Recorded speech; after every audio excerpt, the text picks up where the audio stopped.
नमस्कार शेतकरी बांधवांनो, मी योगेश भास्करराव गायधनी, मुक्काम पोस्ट पळशी, तालुका जिल्हा नाशिक.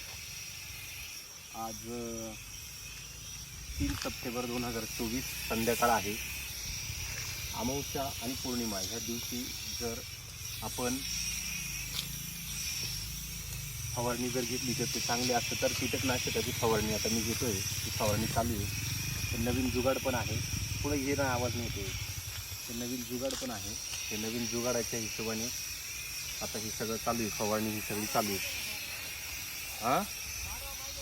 हां जास्त पाहिजे, जास्त कमी येते. तर हे सगळं नवीन हे पिस्टन आणलं आहे. हे मी आत्तापर्यंत ट्रॅक्टरच्या साहाय्याने सगळं काम चालू होतं. आता हे सगळं जे आहे हे पिस्टनच्या साहाय्याने काम चालू आहे. तर हे असं सगळं चालू आहे. फुटवा वगैरे पण अतिशय चांगल्या पद्धतीने आलेला आहे. जशा पद्धतीने पाहिजे त्या पद्धतीने सगळं नियोजन जे चालू आहे